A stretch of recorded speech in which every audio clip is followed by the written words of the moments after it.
Bueno, sean todos bienvenidos a este segundo conversatorio virtual organizado por las instituciones Asociación Educativa Lograr y el Centro Neuropsicopedagógico Encumbrar.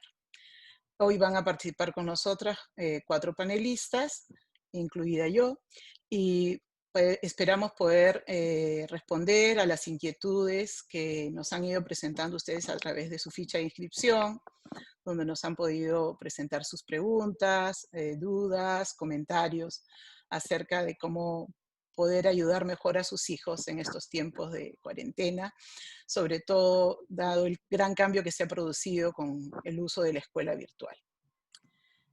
Muy bien, vamos a dar entonces inicio, cumpliendo un poco nuestros horarios, y empezaremos presentándoles les pediría ahora a los que son participantes no panelistas, por favor, a apagar sus cámaras, para que podamos ver, distinguirnos un poco de nuestras panelistas. Muy bien. Bueno, entonces en primer lugar me presento, soy Patricia Torres, especialista en la educación adolescente, en ciudadanía, historia, pero también en tutoría para jóvenes adolescentes.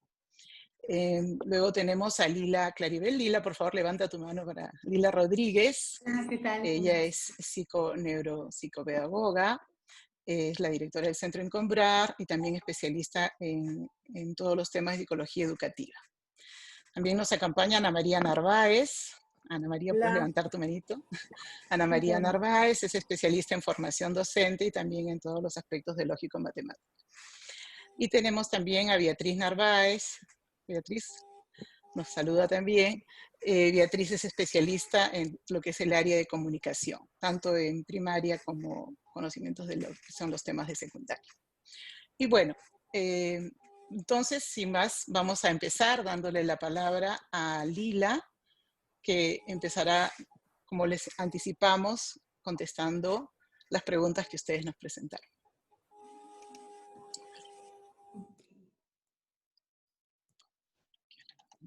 Buenas noches con todas. Vamos a empezar con una pregunta bastante general que nos hicieron llegar, ¿no? Es un poco como la pregunta hacía referencia a cómo acompañar la educación virtual en la cuarentena, y un poco que esta pregunta se va a responder a través de 4 ejes que van a ser tratados durante todo el conversatorio, ¿no? El primero, que es el eje emocional, porque tiene mucho que ver cómo nos sentimos nosotros y cómo estamos proyectando nuestros estados emocionales también a los chicos, ¿no? Compartimos todos la angustia, de repente la preocupación, el miedo. El otro eje es la organización, porque esta cuarentena implica que todos tengamos que de repente reprogramarnos en nuestras actividades y en todos nuestros quehaceres.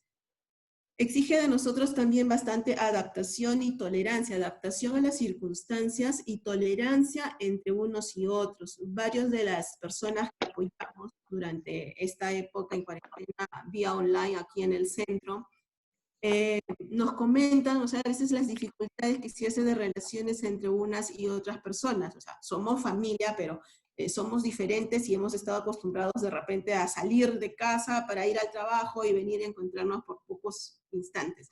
Y ahora tenemos que estar todo el día, entonces hay que tener mucho de esto de tolerancia. Se va a llevar a cabo gracias a la comunicación que tenemos que un poco incrementarla y también encontrar los mejores estilos de comunicación, tanto dentro de la familia como también el conversatorio sobre la escuela virtual. También tenemos que empezar a tener una comunicación con los docentes de nuestros chicos, ¿sí? Entonces, estos son los 4 pilares que vamos a trabajar. Una pregunta ya más específica nos decía, ¿cómo no generar estrés en los menores?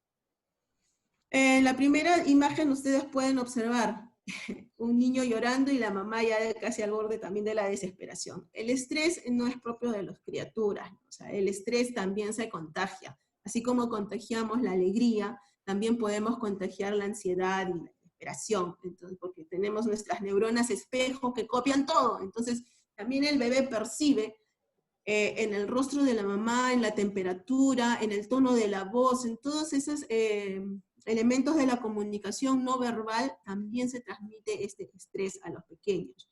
Entonces tenemos que organizarnos bastante para poder estar nosotros con nuestras actividades un poco organizadas, relajarnos juntos con ellos, ¿no? O sea, compartir alguna de repente actividad que puede ser como que me gusta escuchar música, de repente me gusta bailar, me gusta armar algunas cosas, algunas manualidades en casa, me gusta cocinar, de repente hay niños a los que les gusta mucho cocinar también con los papás. Entonces hay que relajarnos juntos. Y un tema también que es interesante es tener cuidado con nuestra alimentación. Hay alimentos que nos elevan el nivel de cortisol en nuestro cuerpo y por lo tanto estamos más propensos al estrés y a la ansiedad. Y hay otros elementos que como el chocolate, como algunos frutos secos, como la avena, como las patatas, como el plátano, que nos pueden ayudar un poquito a estar en nuestro organismo un poco más equilibrado desde la parte nutritiva. ¿Sí? Siguiente, Pati. Una pregunta que también había era, hablaba del autocontrol. El autocontrol es muy importante mantenerlo tanto como papás como en los chicos y de repente con los adolescentes podemos trabajarlo incluso un poco mejor. Responde esto, estoy haciendo un resumen de todo un enfoque que es la terapia cognitivo-conductual. A partir de esto que ustedes ven en la imagen, que es la comunicación, tenemos que ayudarles a los chicos a identificar las causas. ¿Qué es lo que le causa a él esta pérdida del control, esa desesperación, ese que quiere gritar, que no sabe qué hacer, ¿no? Entonces, el primer punto es identificar los elementos que lo hacen salir de su propio autocontrol, ¿no? Que lo desesperan. Segundo punto es que le ayudemos a él a que pueda tomar conciencia también de cómo mi cuerpo está más tenso, mi cuerpo quiere gritar, mis manos quieren golpear, o sea, ¿qué reacciones está ocasionando eso? Tercer punto, debemos identificar nuestros pensamientos. Nuestros pensamientos son muy importantes y al lado de nuestros pensamientos también nuestras emociones. Si yo tengo miedo, genero pensamientos de miedo. Si yo tengo cólera, genero pensamientos de cólera. Y si estoy generando ambos, entonces mi conducta va a ser diferente, ¿sí? Voy a hablar agresivamente y voy a hacer cosas que de repente puedan tener consecuencias que yo no quería, ¿no? De repente le pego a mi hermanito, yo no le quería pegar, pero es que me desesperó, me sacó de control, agarró mis cosas porque entró cuando estaba haciendo mi clase, ¿no? Entonces, tenemos que ayudarle a él, a la persona, a que pueda identificar todos estos aspectos.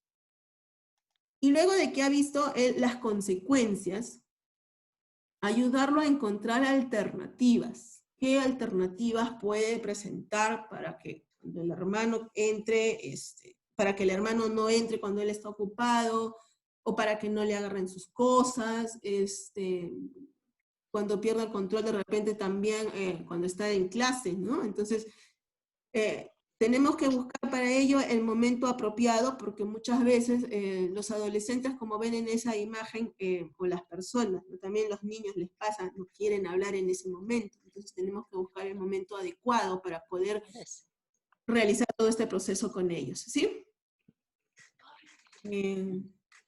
Tenemos algunas preguntas más. En coordinación con nuestra especialista, y por motivos de fuerza mayor, Liliana Torres no ha podido estar acompañándonos, pero con ella trabajamos estas partes, ¿no? De cómo calmar la frustración de los niños en plena sesión virtual. En primer lugar, estábamos evaluando qué es lo que podría causar esta frustración en los niños. Una de ellas podría ser que no puedo oír bien la clase. Como decíamos hace un momento, solicitaba Patricia, por favor apaguen sus micrófonos, apaguen las cámaras, porque es una hora un poco punta en esto del tránsito del internet y la señal como que cae. No es culpa de del aparato que tenemos enfrente, de la laptop o del celular, sino es problema de la línea y es a nivel general. Entonces, a veces los niños no pueden oír bien la clase, entonces no escucho y de repente la profesora me pregunta, no escuché lo que explicó, pero sí escucho la pregunta, entonces no puedo contestar y eso lo puede frustrar. En definitiva, de repente no entiende la clase, tenemos que tener en cuenta que a veces es un poco complicado porque está el niño y a veces no puede hacerle la repregunta a la profesora, no entiende, entonces eso también puede ser causa de la frustración. No puede seguir la clase porque de repente avanzó la maestra y se perdió, o de repente también no puede participar en la clase, ¿no? Está la maestra, hace una pregunta y todos los niños como que quieren participar, un poco así como nos pasó la otra vez, ¿no? Que todo el mundo quería hablar y él no lo dejan participar, ¿no? Y de repente él tiene la respuesta, entonces se siente frustrado de no poder hacer llegar su opinión. ¿Qué alternativas podemos ofrecerles? En la primera es revisar las condiciones bajo las cuales va a recibir la clase.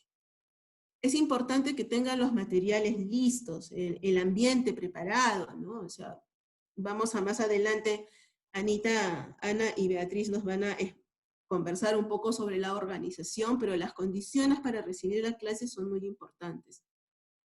También debemos acompañar por momentos la sesión. De repente sí, entiendo que varios estamos haciendo teletrabajo, entonces mientras que hago mi trabajo, también tengo que darme algunos momentos para poder acompañar la sesión y apoyar a mi niño. Y reforzar los temas con otras actividades. O sea, de repente no entiende de esa manera, pero yo puedo, utilizando cosas de la casa, utilizando una historia, un cuento, una canción, poder apoyarlo, reforzar los temas que están tratando en la sesión virtual. De repente también se frustra, ¿no? Fuera de la sesión virtual, entonces podemos emplear estas mismas técnicas que hemos explicado anteriormente. Y la frustración a veces, o sea, no solamente es en la clase, sino también en casa, ¿no?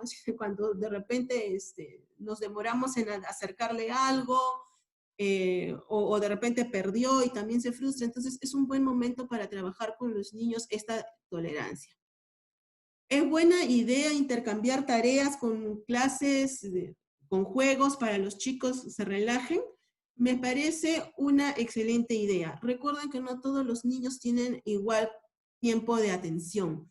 Es variable, ¿no? La atención puede ir desde 30 minutos, algunos atienden 20 minutos, los más pequeños, su capacidad de atención, su tiempo de atención es de 20 minutos, y va aumentando, 30, 40 minutos. Esto, si es que el niño no tiene una condición particular, porque si estamos hablando de un niño con déficit de atención, con hiperactividad, con un trastorno oposicionista de la conducta, esto va a variar. Entonces, podemos ir intercalando alguna actividad. Escuchó media hora de clase, que se pare, que vaya, que haga alguna, vaya de repente a dar una vuelta como una fruta y regrese a continuar su clase, ¿no? Por eso decíamos que hay varios niños que requieren alternar estas actividades para mejorar su nivel de atención. Así que pueden organizar ustedes, lo importante es que ustedes organicen esos tiempos de corte, que no sea que el niño, ay, ya me aburrí, me paro y me voy. No, o sea, denle tiempo. Vas a estar aquí conectado unos cuantos minutos, son 20 minutos va a durar la explicación de la profesora y después te vas a parar y te vas a ir. Ok, entonces ya somos nosotros los que tenemos más o menos el control y el niño va a poder atender mucho mejor la clase sabiendo que va a tener un descanso después. ¿Sí? ¿Cómo hacer comprender a un niño de inicial que tiene que escuchar clases virtuales cuando no le llama la atención? En primer lugar, ustedes pueden ver la imagen de una mamá que está hablando con el niño. Y esto es poner al niño en contexto, explicarle. A pesar de que son pequeños, necesitan de esa explicación, de saber, o sea, qué está pasando, por qué no va a ir al kinder, ¿no?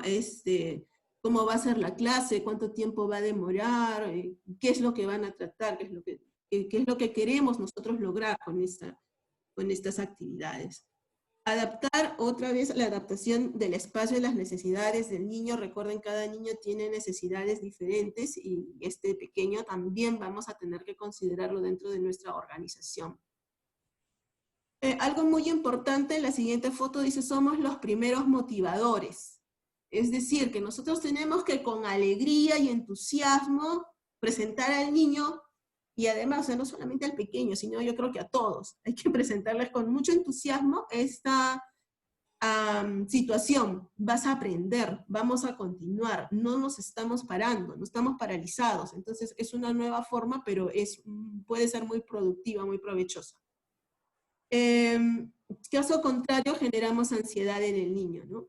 Participemos de la clase preparando el material, compartiendo la lonchera, ¿no? Ustedes ven ahí un papá que se ha dado un tiempo para de repente tomar la lonchera con su hijo, la lonchera que antes la tomaba en el colegio con sus amiguitos. Entonces, mantengámosle el tiempo de la lonchera en casa con alguno de los miembros de la familia. Y algo muy importante es, pues, que nosotros también podamos ayudar al niño a que se vaya guiando con un horario. Ahí hemos puesto un horario de cuarentena, es muy diferente del horario que usamos comúnmente, ¿no? Entonces, 3 o 4 actividades que tengan que realizarse, porque el tiempo también de clases para los niños pequeños me parece que es corta, es 1 hora que tienen algunos, y ya los más grandecitos tienen 2 horas en algunos casos, ¿no? Entonces hay que hacerle su horario de cuarentena para que sepa qué actividades también van a ir realizándose. Siguiente. ¿Cómo mantener quieto a un niño y que preste atención? La atención propia, la atención que nosotros podemos prestar es una atención intrínseca, una atención voluntaria. Yo tengo que querer prestar atención, y para eso tenemos que, en primer lugar, motivar a los niños, motivar a la actividad. Podemos establecer una serie de premios y sanciones también, de repente con puntos, ¿no? Para que el niño se sienta más motivado de repente a trabajar, y nosotros ser los modelos y motivadores, como les decía anteriormente, muy entusiastas, ¿no? Supervisar los tiempos muertos, se les llaman, ¿no? A veces dejan alguna actividad, la profesora está dejando una actividad y ellos tienen que desarrollarlo, y hay niños que van a necesitar un poco de atención en ese momento, ¿no? Una guía para que les recuerde lo que tienen que ir trabajando. Ahí hay algo muy interesante que hemos colocado, que es el calentamiento. Yo creo que cuando nosotros vamos a hacer una actividad, generalmente nos preparamos, ¿no? Nosotros, para poder estar aquí frente a ustedes, hemos estado los días anteriores preparándonos, y el mismo día de hoy, o sea, arreglando algunas cosas, ultimando algunos detalles. Nos preparamos para la actividad. Eso es algo muy importante porque nos llena de emoción y nos genera expectativa. Eso tienen que lograr en sus hijos, o sea, cuál es la expectativa que él tiene sobre la clase, qué es lo que va a lograr, qué es lo que va a descubrir finalmente en esa clase. Me funciona muy bien cuando trabajamos terapia con los chicos el uso del cronómetro, ¿no? Ponerle tiempo para que, aparte del horario que le sugerimos, o sea, si yo le digo vas a estar en clase 30 minutos, entonces si yo tengo un cronómetro, el niño también va a ver qué tiempo le está faltando para atender la clase y qué tiempo le falta también para hacer su otra actividad que le hemos prometido hacer, ¿no? Entonces, esto del tiempo, como les digo, me funciona muy bien cuando lo trabajamos en terapias, más los chicos después, ellos mismos solicitan, Miss, ¿y no me vas a tomar el tiempo? Entonces, sí, de veras, el tiempo, ¿no? Pero es un tiempo que ellos trabajan, es un tiempo personal, y ellos mismos lo van a ir interiorizando, y no tienen que competir con nadie, es simplemente mejorar sus propias marcas.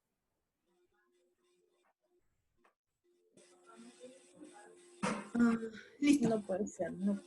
Creo que son todas las preguntas que tenemos hasta ahí. ¿Esta la dejamos para el final, Pati? Para ubicar a la señora. ¿Sí? Gracias. Muchísimas gracias. Nos quedamos aquí. Listo. Buenas noches con todos y todas. Encantada de compartir este espacio con ustedes. Vamos ahora a dar respuesta a algunas inquietudes que nos han hecho llegar. Ok, habíamos recogido 3 inquietudes que nos han hecho llegar. Una es la motivación para las tareas, otra es estrategias para que los niños hagan las tareas, y la tercera, cómo lograr mayor independencia con las tareas asignadas. hemos resaltado, como ustedes ven, en esas tres una palabra clave, que es tarea. Y ahora vamos con la siguiente diapositiva. Entonces, cuando hablamos de tarea, debemos distinguir dos tipos de tarea. Una es la tarea o actividad en la que se construye el aprendizaje. Y entonces, como es una construcción del aprendizaje, parte generalmente de la manipulación de material concreto, de una situación problemática, de una noticia, de una lectura, de una situación vivencial. Y a partir de esa situación se va construyendo el nuevo conocimiento, desarrollando nuevas habilidades y capacidades. Entonces, para este tipo de tareas se necesita un mediador, que es el docente o el padre, familia o acompañante del niño. Esta tarea, este tipo de tarea o actividad, el niño no la resuelve solo, sino necesita un mediador. Y esto es lo que generalmente se abordaría en las clases virtuales. Y tenemos un segundo tipo de tareas o actividades en las que se aplica lo que ya se aprendió. Ese conocimiento, esas capacidades que se desarrollaron en el primer tipo de tareas se van a practicar, se van a afianzar, se van a consolidar, se van a aplicar a nuevas situaciones en ese segundo tipo de tareas. Y ese segundo tipo de tareas debería de ir trabajando el niño ya sin mediador, o sea, sin una persona que esté a su lado. ¿Por qué? Porque ya construyó el aprendizaje, ya desarrolló la capacidad y entonces lo que necesita ahora es afianzarla, practicarla, ¿no? Entonces, por ejemplo, podríamos decir que el primer tipo de tareas estaría, por ejemplo, construir la noción de la multiplicación. Pero cuando ya construyó la noción de la multiplicación, tiene claro cómo puede definir la multiplicación, puede hacer tareas en que va a aplicar eso que aprendió. Por ejemplo, resolviendo situaciones usando la multiplicación, ¿ok? O realizando multiplicaciones. Pasamos a la siguiente, por favor. Entonces, en este segundo tipo de tareas, que son las tareas de aplicación, Katy, por favor, la siguiente. En este tipo de tareas en que se va a aplicar el conocimiento, entonces deberíamos ir ayudando a los niños y niñas a que vayan haciéndolos de manera autónoma. ¿Y cómo lo vamos a hacer? ¿Qué tenemos que tener en cuenta para que los niños puedan desarrollar de manera autónoma este tipo de tareas? Van a influir en estos 5 factores. El primer factor es la madurez de la noción de tiempo. El segundo va a ser el logro del aprendizaje. El tercero, la complejidad de la actividad. El cuarto, la expectativa del adulto acompañante, quien apoya en hacer las tareas. Y el 5, el desarrollo de los hábitos para el trabajo autónomo. Cada uno de esos lo vamos a explicar y vamos a ver a la par qué estrategias podríamos usar. La siguiente, por favor. Muy bien. Entonces, uno de los factores que va a incidir en la autonomía de los niños y niñas al trabajar las tareas o actividades es la madurez de la noción de tiempo. En el conversatorio anterior habíamos mencionado cómo el tiempo parte de una visión subjetiva. El niño pequeño va a pensar que, bueno, son 10 minutos, pero si está haciendo algo que le interesa, le va a parecer que el tiempo pasó, que fueron 5. Pero si hay un niño que esa tarea le resulta muy difícil, muy pesada, que le aburre, esos 10 minutos le van a parecer 1 hora. Entonces hay una noción del tiempo subjetiva que se tiene que ir construyendo, se madura hacia los 6 u 8 años, entonces en una construcción de tiempo más objetiva. Entonces tenemos que ayudarlos a pasar de esta subjetividad del tiempo a una manera más objetiva de calcular el tiempo. Entonces, ¿qué podemos hacer? Por ejemplo, establecer un horario con el niño o la niña. Establecer horario significa que yo no le pongo el horario, sino que juntos hablamos acerca de qué actividades es necesario hacer y cuál es el momento más apropiado o adecuado para hacerlo. Entonces, establezco un horario. Este horario, por supuesto, va a tener que estar articulado con el horario de toda la familia. Cuando yo hago partícipe al niño para establecer este horario, no es algo que le impongo, sino en lo que él ha aportado y por lo tanto también está comprometido en cumplirlo. Entonces, una estrategia es establecer un horario con el niño o la niña. Una segunda estrategia, mantener el horario establecido. Y aquí tenemos que ser perseverantes. Si hemos quedado que se va a levantar a las 8 de la mañana, es todos los días a las 8 de la mañana. Entonces, no podemos bajar la guardia, porque recuerden que estamos construyendo hábitos, y esos tienen que ser establecidos y permanentes en el tiempo. Entonces, tenemos que mantener ese horario que hemos establecido. Incluso en un panel podemos tenerlo y poner check si vamos cumpliendo todo lo que hemos establecido en el horario. Otra cosa importante, una tercera estrategia, es anotar el inicio en que comienza, la hora en que ha comenzado la actividad y la hora en que termina la actividad. Pueden escribirlo, si tiene que realizar una ficha de trabajo, pueden poner en una esquinita la hora en que comenzó, la hora en que terminó la tarea. Entonces, y eso va a construir para el niño y también para el padre de familia una referencia de cuánto demora en hacer la tarea. Eso es muy importante y no se trata solamente de medir, ver la hora en el reloj, sino de ver cuánto demoro yo con mis propias capacidades en hacer una determinada cosa. Recuerdo mucho con mis alumnos, los niños, yo les daba un tiempo para hacer cada cosa. Y ellos comenzaban con la práctica a ir calculando sus tiempos y después yo, cuando les daba la tarea, yo les preguntaba a ellos, ¿cuánto tiempo necesitas para hacer esto? Y ellos ya podían calcular cuánto tiempo necesitaban en base a su experiencia. Ah, no, miraban la ficha, no, para esto yo necesito 15 minutos. Porque ya tenía la experiencia que en trabajos similares, cuánto demoraban en hacerlo. Entonces, esta es una adecuada medición del tiempo. Una cuarta estrategia es comparar frecuentemente los tiempos que va empleando y conversar cómo los está aprovechando. Recuerden que no se trata de comparar con el hermanito, con el primo, ni mucho menos con otros estudiantes. La idea es que él, para esto antes demoraba yo 30 minutos, pero ahora me doy cuenta que ya está demorando 20 minutos. Entonces, el mismo niño se va dando cuenta de sus logros con relación al manejo del tiempo. Entonces, es muy importante porque nosotros creemos que cuando lo decimos rápido, apúrate, avanza, creemos que el niño entiende el concepto de tiempo, pero no siempre es así. Y tenemos que realizar esas estrategias para ir ayudándolo a que se habitúe a manejarse en el tiempo. La siguiente, por favor. El siguiente es el logro del aprendizaje. Esta es otra cosa que tenemos que tener en cuenta. Recordemos que la primera tarea ha servido para que se construya el aprendizaje. Entonces, después que este aprendizaje ya está construido, que la habilidad, la capacidad se ha logrado, ya paso a la segunda tipo de tareas.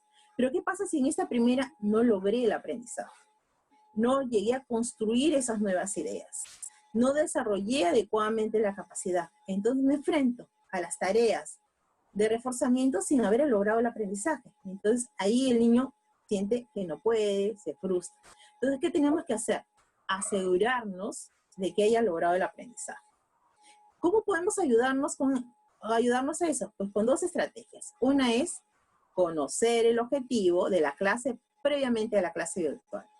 El niño desde pequeño y en términos adecuados y cada vez con los términos más precisos, podemos ir diciéndole qué se espera de él al hacer la tarea, qué puede ir haciendo, ¿ok? Podemos desarrollar la tarea, podemos ir trabajando en el tiempo, ¿no es cierto? Cuánto ha comprendido de la tarea para poder afrontar la segundo tipo de tareas.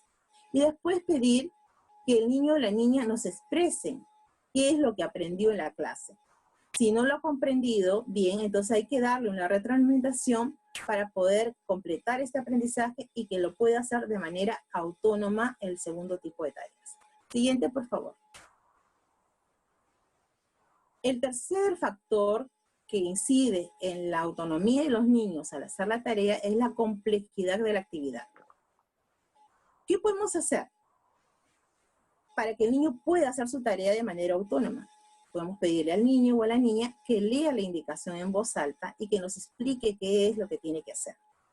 Muchos de los niños no hacen o dependen del adulto para hacer la tarea porque nos dicen que no entienden lo que tienen que hacer. Entonces hay que ayudarlos a construir este entendimiento de las indicaciones para las tareas. Otra estrategia es animar al niño recordándole otras tareas similares que hizo exitosamente, porque a veces el niño se enfrenta a la tarea y dice, no puedo, no sé. Entonces dice, mira, pero tú lograste hacer la otra, y te acuerdas que esta era similar, y el niño va a hacer memoria, va a decir, ah, sí, verdad, sí, sí lo pude hacer bien. Entonces se va a enfrentar con mejor ánimo, con más recursos a la nueva tarea.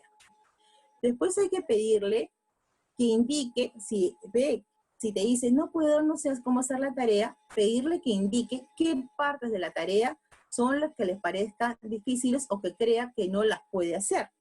Entonces, identificará, y en esas partes es donde va a recibir el apoyo de nosotros. ¿Ok? Y la siguiente estrategia sería reforzar el sentido del logro. Es necesario que el niño se sienta capaz de poder resolver la tarea. Cuando un niño no se siente capaz de resolver la tarea, por más fácil que sea la tarea, no va a querer hacerla. Entonces, lo más importante es que se sienta satisfecho de poder hacer la tarea. Siguiente, por favor. Cuarto, condicionamiento de la autonomía de los niños en la tarea. La expectativa del adulto acompañante. Lo primero que tenemos que hacer es ponernos en los zapatos del niño. A veces los adultos tenemos mucha ansiedad en que esa tarea salga perfecta, porque queremos que lleve al colegio lo mejor posible, pero no es nuestra tarea, es la tarea de nuestro hijo. Y si tiene 8 años, probablemente cuando escribe en el papelógrafo, la letra se le irá para abajo, se le irá para arriba, no va a poder escribir en la misma línea, de repente se va a pasar de la línea cuando colorea, pero es su tarea. Y estén seguros que los maestros y las maestras esperan la tarea de manos y del intelecto de sus alumnos, no la que nosotras le podamos ayudar a hacer. Entonces hay que ponernos en los zapatos de los niños y recordar que cualquier tipo de error es solamente parte del proceso de aprendizaje. ¿Ok? Entonces también en este mismo sentido, la segunda estrategia es retroalimentar positivamente su trabajo y sus capacidades. Miren que son dos cosas, su trabajo y sus capacidades.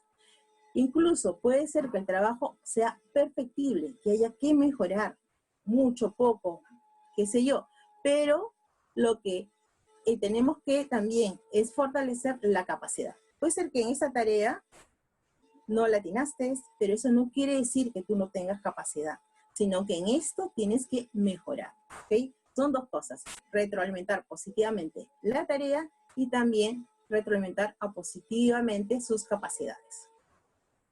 ¿Ok? Otra estrategia que debemos de hacer es preguntarle en qué puede mejorar su trabajo. El niño necesita una retroalimentación de su acompañante. Entonces, cuando te muestra la tarea, tú no le digas, esto está mal, esto corrige acá, eso. No. Pregúntale a él, ok, ¿qué crees que puedes mejorar en esta tarea? ¿Qué crees en qué podría ser mejor esa tarea? El mismo niño te va a dar las respuestas para poder mejorar su propio trabajo. Y eso va a ayudarle a encontrar habilidades en sí mismo para poder superarse día a día. Otra estrategia es ofrecer posibilidades para que mejore sus capacidades, que no solamente son las que va a trabajar en el ámbito de la clase virtual. O sea, si tiene que necesita mejorar la capacidad de motricidad fina porque no agarra bien el lápiz o porque tiene mala letra, pues que haga ensar de cuentas, que pueda hacer bordado, que pueda tejer, que pueda ayudar en la cocina sacando las arvejitas de las vainas. Todas esas cosas le van a ayudar a mejorar la motricidad fina, ¿ok? Y en el siguiente, que tenemos el desarrollo de hábitos para el trabajo autónomo. Tengamos en cuenta una cosa, que la construcción de hábitos es un proceso.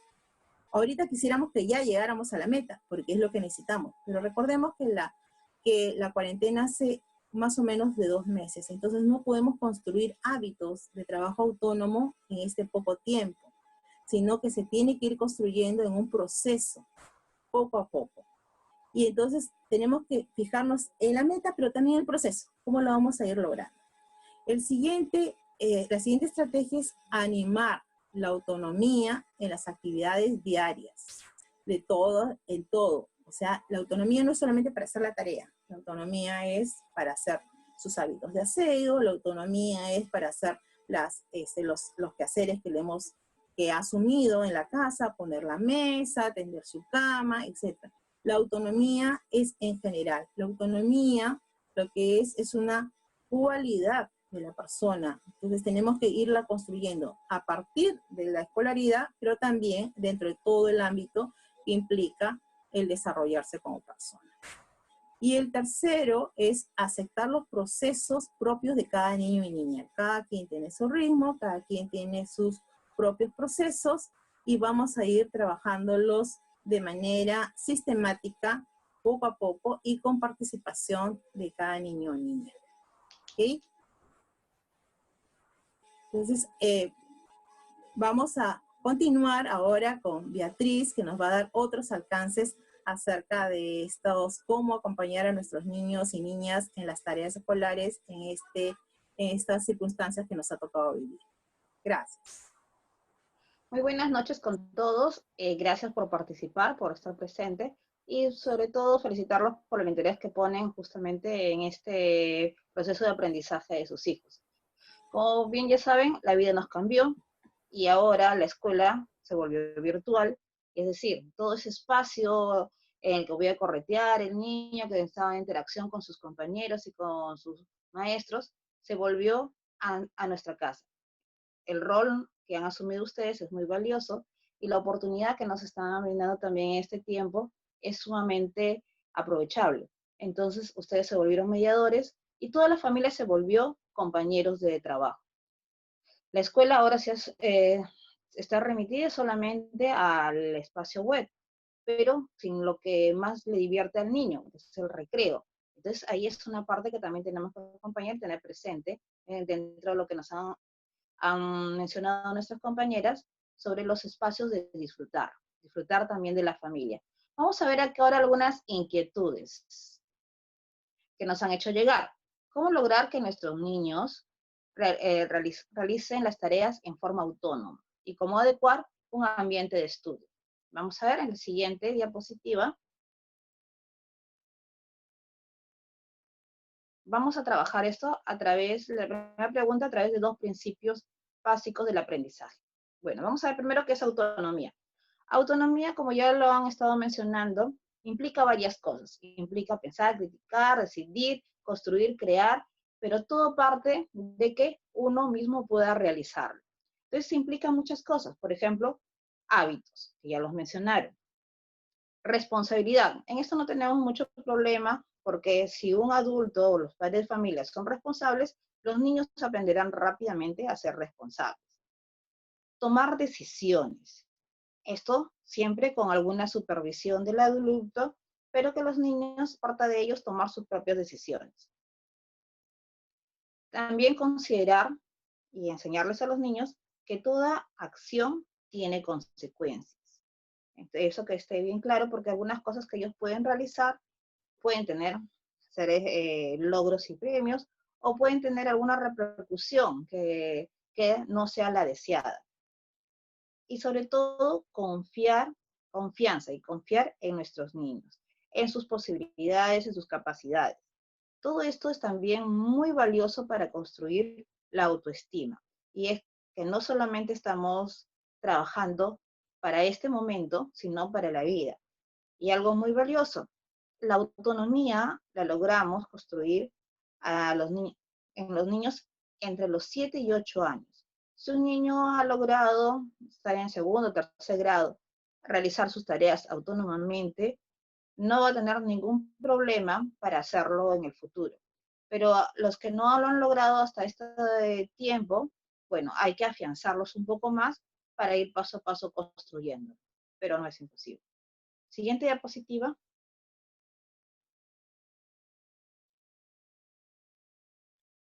El primer principio de aprendizaje nos habla sobre que cada persona tiene su propio ritmo de aprendizaje.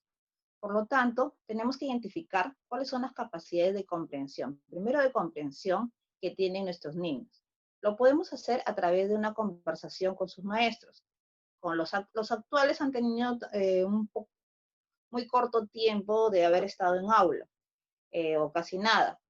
Podrían, si tienen referencia o tienen relación con los profesores, con los docentes del año anterior, poder conversar con ellos y poder también saber cuáles son las necesidades que también tienen nuestros niños sobre la comprensión. Y según eso, darles tiempo que desarrolle sus trabajos, de acuerdo a su avance. Ya nos estaban hablando sobre unas preguntas sobre adolescencia, pero no se preocupe, señor, que ahorita venimos un poquito más, ahondamos sobre eso. Darle tiempo, entonces, y el segundo principio del aprendizaje es que se logra con la participación de las emociones, algo que también ya nos han estado comentando nuestras compañeras. Necesitamos sentirnos involucrados, sentir que es importante lo que hacemos para también nosotros sentirnos importantes. Por lo tanto, tenemos que recurrir a un reforzamiento verbal cuando estamos en un momento cercano. Recuerden que ya no está el docente que le está mirando y que está en ese momento puede felicitarlos o puede dar algún alcance de cómo está trabajando, sino somos nosotros los mediadores. Entonces tenemos que saber qué está realizando, si en lo posible si son pequeños, acercarnos a ellos, pero si son mayores, ellos nos pueden venir hacia nosotros a conversar y a mostrarnos lo que han trabajado. Y en ese momento podemos reforzarlos positivamente. En algunos momentos que tengamos de conversación, que puede ser en la hora de almuerzo o generalmente en la tarde, ¿no? También es importante que los docentes, y en eso les podemos pedir, que haya un reforzamiento de ellos mismos, sea en la clase virtual y también de los compañeros. Hay diferentes medios, de acuerdo a las herramientas virtuales que se manejen, que nos ayudan a este proceso. Observar sus logros. Los niños, ustedes, otros familiares y otras personas deben observar sus logros, que sean visibles. Por eso necesitamos compartirlos. Pueden publicar, no sé, la fotografía de una tarea, algo interesante que haya motivado a los niños, ya sea dentro del ambiente escolar o no. Recuerden que ahora, donde estamos en la escuela virtual, en un tiempo determinado para hacer los trabajos, pero que todo nuestro hogar se convirtió en espacio de aprendizaje. Igual que trabajábamos anteriormente, ¿no es cierto? Que los chicos también jugaban y también realizaban actividades por ellos mismos. Seguimos la siguiente diapositiva. Aquí, este es un cuadro de logros. Para niños menores de 10 años funciona muy bien. Ellos también tienen que tener un lugar, al igual que su horario, para ir anotando sus logros, ya sea con columnas por diferentes actividades o no, pero que se anote el logro que está realizando el niño. La siguiente, para los niños mayores de 10 años, la siguiente,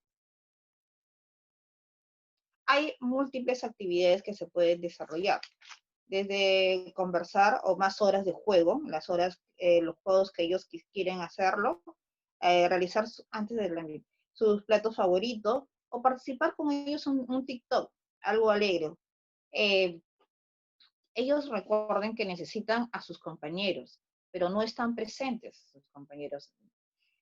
Por eso utilizan múltiples plataformas para conversar con ellos.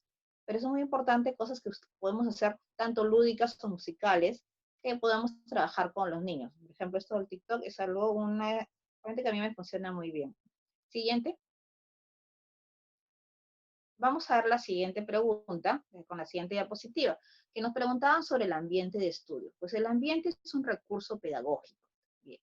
Por ello, necesitamos que este ambiente tenga un espacio adecuado, propio para el trabajo escolar. Por lo tanto, la mesa del comedor puede servir en algún momento, pero es más importante en lo posible que tenga una mesita, aunque sea pequeña, dentro de su propio espacio, si puede ser su dormitorio o otra sala de estudio, propiamente hecha para que sea como sala de estudio.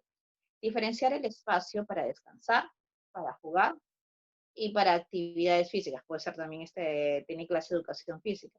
Entonces la sala se amplía, ¿no? O el espacio para jugar, por lo tanto, en el espacio de estudio no deben haber cerca juguetes, no que la repisa de los juguetes está arriba cerca de la computadora, no, porque mi visión, o sea, rápidamente el niño va a jugar. Recuerden que ellos manejan mucho lo visual. Igual para descansar, si estoy cerquita de mi cama, prefiero en lo blandito descansar que hacer alguna actividad académica. Por lo tanto, también es importante personalizar este espacio, que sea un espacio agradable, que tenga objetos que me interesen, por ejemplo, una lapicera que yo como niño he elaborado, o dibujos que he realizado. Y por supuesto con mi nombre también, que lo puedo haber hecho de alguna forma, ¿sí?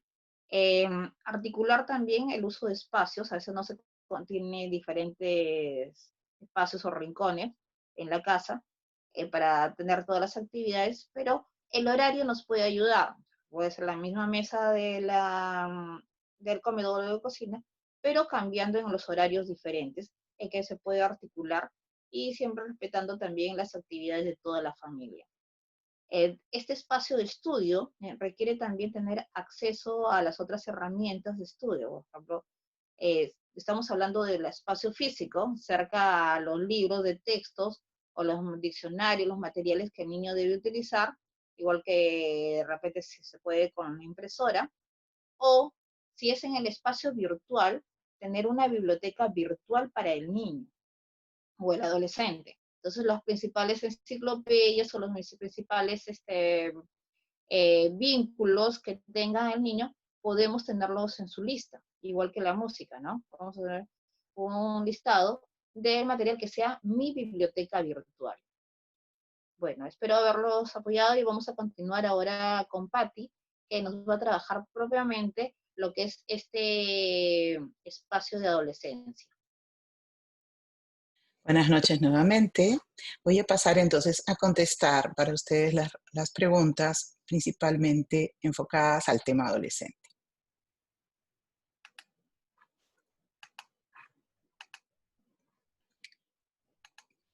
Bien. Básicamente tuvimos dos preguntas específicas sobre este tema. La primera fue cómo acompañar a nuestros hijos adolescentes en la cuarentena, que diríamos más bien que es una pregunta global. Y la siguiente, se aburre de tanta tarea que le dejan y no quiere hacer ejercicio físico, pero se relaja tocando un instrumento. La pregunta específicamente era si eso era positivo o no. Pues bien, los invito a mirar un momento estas imágenes. La primera que trata de reflejar el adolescente ya cansado de tanta tarea escolar. Y la segunda, un poco de la ansiedad que ya nos venía conversando Lila, que es un problema común a todos en estos tiempos de cuarentena. Pero bueno, en primer lugar quiero recordar que hay características propias de la adolescencia independientes de este momento que estamos viviendo. ¿Cuáles? Por ejemplo, el cansancio y desgano para actividades físicas. En especial tenemos que tener en cuenta que ellos no se encuentran en ese momento con sus pares. Estas actividades físicas que probablemente las veíamos muy naturales en sus tiempos normales, era sobre todo cuando las realizaban con sus compañeros de su misma edad. Y este es un espacio que ellos han perdido. Entonces, el cansancio que suele ser normal en el adolescente por los cambios físicos que va viviendo, se acentúa unido a este desgano producido por la falta de una motivación extrínseca como podría ser sus compañeros. Entonces, quizás esto no nos tiene que llamar tanto la atención, pero vamos a ir viendo cómo podemos de algún modo motivarlos para hacer algunas cosas más. Por otro lado, el aburrimiento en sí es también algo que es propio de la gente. Se cansan rápido de las actividades, sobre todo si estas son rutinarias. Entonces ahí tenemos que pensar que no solamente serán las tareas escolares, sino probablemente también las tareas que en casa le correspondan hacer, como seguramente algunos de ustedes como padres han querido delegarlas. Ahora, ¿cómo motivar y ayudar a nuestros hijos e hijas adolescentes? Primero, ayudar, quizás la primera tarea que tenemos aquí es saber escuchar y tener paciencia. Hay preguntas que nosotros podemos hacer que ellos siempre nos van a contestar con monosílabos. Por ejemplo, ¿estás bien? Y te dirán sí o no. Y con eso probablemente la conversación termine. Entonces tratemos de preguntar sobre cómo se sienten, pero con preguntas abiertas, es decir, que ellos puedan decir algo más. Por ejemplo, ¿qué es lo que más extrañan? ¿Qué es lo que les disgusta de la educación virtual? O tratar de identificar qué cosas les gustaría poder hacer. ¿Por qué? Porque estamos yendo un poco más ahí a sentimientos, a emociones que en esos momentos ellos están viviendo. Y hay que tener paciencia porque probablemente algunos momentos ellos no tengan ganas de compartir este tipo de respuestas con nosotros, pero en otros momentos puede hacer que sí. Entonces, por eso es que aludo a la paciencia. A veces los padres queremos rápidamente solucionar el problema y ellos tienen sus tiempos y esos tiempos tenemos que respetarlos. Y otra cosa importante es que tenemos que evitar calificar o juzgar la respuesta que nos den si estamos queriendo establecer luego un diálogo. Pero recuerden, en este momento lo que les estoy sugiriendo es escucha. O sea, realmente no tanto lo que nosotros podamos decir como padres, o más bien lo que ellos quieran decirnos a nosotros. Por eso se trata de escuchar. Este primer momento es escuchar. Y luego ya entramos al diálogo, ¿no? En el diálogo tenemos que empezar reconociendo, una vez que hemos escuchado qué es lo que ellos sienten que han perdido o qué es lo que a ellos les está molestando. Y no necesariamente va a ser todo el mismo día, también tengamos presente eso. A veces ellos nos querrán contar y no quieren luego escuchar un discurso, ¿no? A veces ellos en ese momento solo necesitan contar. Pero entonces, si vemos que la situación está dispuesta al diálogo, entonces podemos entrar ya a una conversación.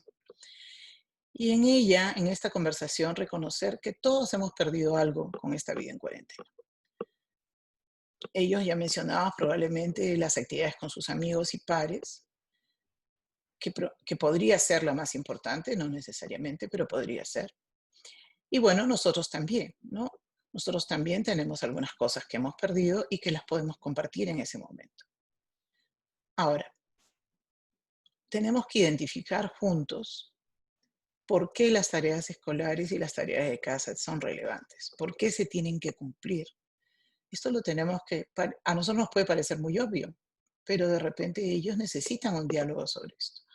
Que no sea solamente para el dar gusto a sus papás o para dar gusto a sus maestros, sino que le encuentren un verdadero sentido a las actividades que tienen que hacer. Ahora, y acá pasa también por nuestro propio reconocimiento como padres, de que nosotros también hacemos cosas que no nos gustan, pero que las tenemos que hacer porque son nuestras responsabilidades, ¿no? Y entonces le encontramos un sentido a lo que hacemos. Y este diálogo se trata de ayudar a nuestros hijos a encontrarle un sentido a lo que hacen. Podría ayudar a compartir alguna anécdota de cosas que nos puedan estar pasando o tal vez de algo que nos haya pasado en la edad de ellos en relación con esto, ¿no? En relación al tema de las responsabilidades. Tengamos cuidado con nuestras anécdotas porque a veces nos extendemos demasiado y ya perdemos la atención de nuestros hijos. Entonces, si compartimos algo, pensemos en algo corto, en algo que haya sido realmente significativo para nosotros y que les pueda ayudar a ellos. Bien.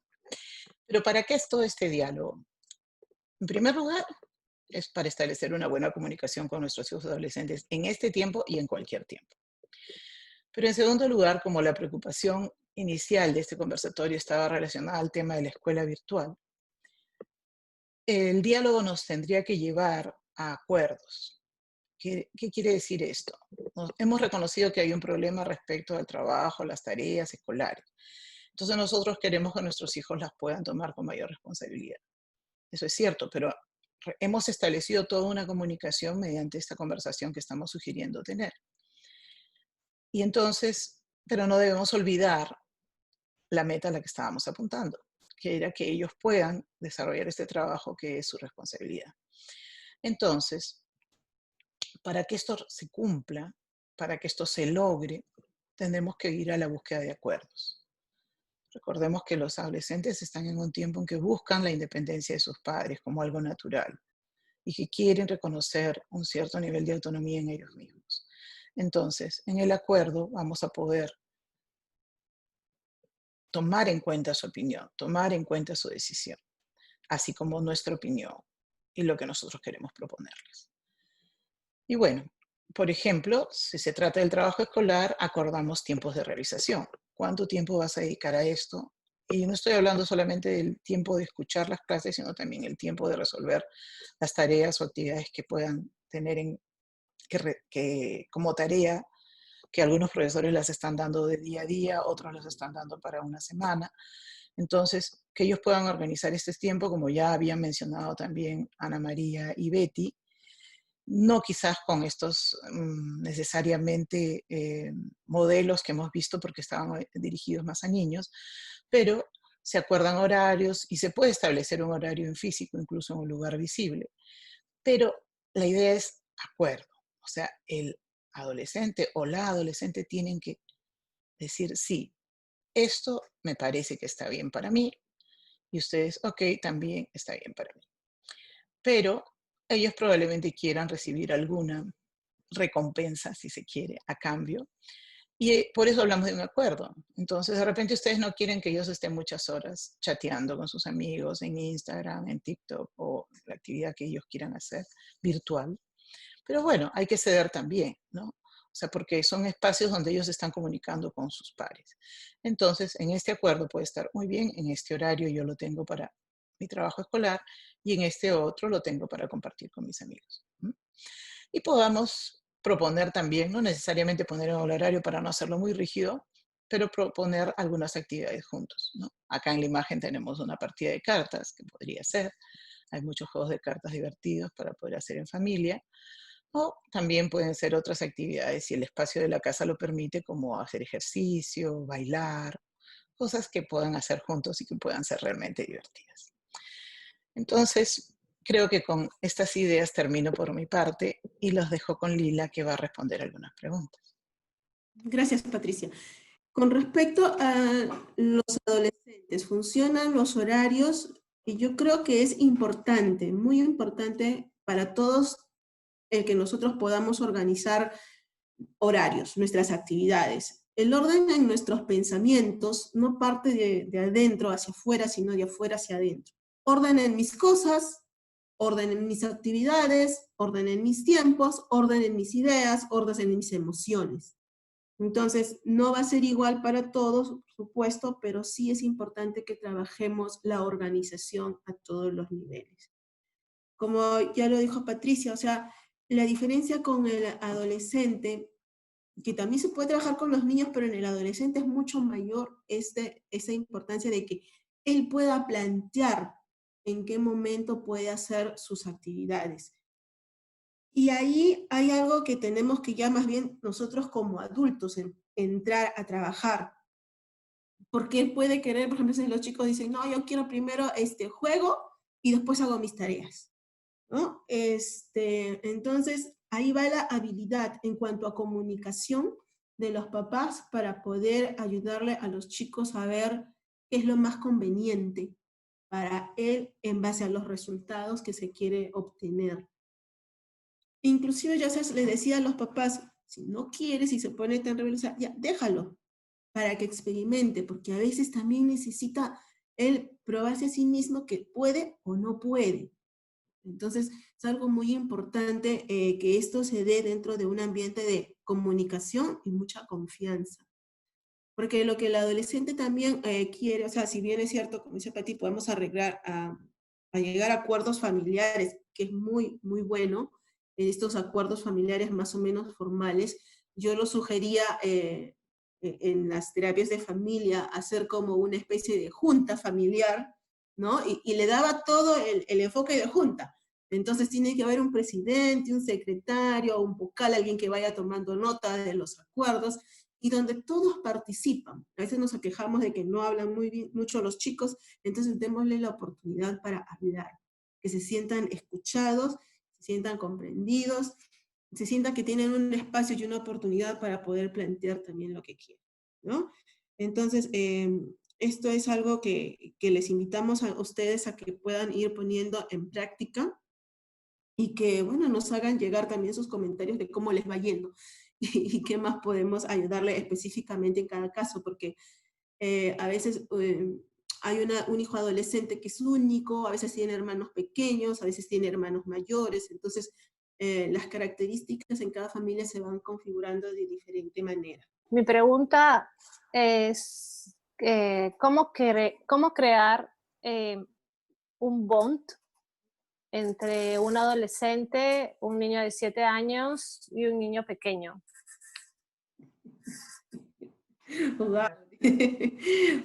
Entre el adolescente y un niño de 7 años. Es mucho más beneficioso, creo, para el niño de 7 años, el juntarlos. Pero es muy complicado para el niño a veces de 11 años que pueda aceptar un poco bajar, ¿no? Una de las cosas que le puede gustar al de 11 es el reto que le puedes plantear, ¿no? De hacerlo con el hermano. Y a veces también esas actividades que puede, de repente el más pequeño hacerlo más rápido y como que ganarle, ¿no? Puede servir para el adolescente, para el jovencito más grandecito, ¿no? Entonces, yo creo que a través del juego puedes lograr eso, o también a veces algunas tareas que se le pueden dejar a ambos. Y creo que el dejarlos solos ayuda bastante. No presionarlos para que tengan que estar juntos, porque mientras más juntos los queremos, más separados van a querer estar. Entonces, si los vas dejando a que ellos mismos vayan encontrando un poco como que el camino por donde encontrarse el uno con el otro, va a ser mucho mejor, ¿no? Ok, gracias. Yo creo que algo importante también, gracias, yo creo que algo importante también es el que aprendan a reconocerse, a conocer lo que cada uno desea hacer, lo que cada uno es capaz de hacer, lo que cada uno no tolera del otro. Entonces, por ejemplo, una dinámica es poner, estoy harto de, y que cada quien escriba lo que está harto de, y de repente, para el hermano mayor, y mira, eso es el caso, lleva a la hermanita del cuello, y siente que la está dirigiendo y la está protegiendo, pero la niña termina con dolor de cuello. Entonces Claro. la niña le dice, estoy harta que me lleves del cuello porque me duele. Y el hermanito, el adolescente que no maneja su fuerza no se da cuenta de eso. Para él está protegiendo a la hermanita. Entonces, cuando se reconocen, dice, pero esto es lo que me molesta. No, pero, y además también de las cosas positivas, y que se reconozca. Yo de mi hermano mayor, lo bueno es esto. De mi hermanito menor, lo bueno es esto. Entonces se reconocen como dos personas con sus potencialidades, con sus cosas positivas, con sus limitaciones, pero que se aman y se respetan. Entonces, reconociéndose puede llevar a tener una convivencia mejor, reconociendo justamente esas, porque el adolescente cree que el niño va a hacer lo mismo y el niño cree que el adolescente va a hacer lo mismo, y no es así. Entonces, pero en ese reconocimiento aprenden a respetarse y a valorarse, ¿no? Claro, muchas gracias. Para concluir nuestro conversatorio, queremos agradecer a todas las personas que participaron en él hoy, nuestras panelistas, nuestros invitados, así como a las personas que también se comunicaron con nosotros enviando sus preguntas y que por una u otra razón hoy no pudieron estar presentes. Muchas gracias y los esperamos cordialmente en las próximas actividades virtuales que vamos a organizar. Gracias. Un abrazo para todas. Gracias. Cuídense mucho. Cuídense mucho. Be safe.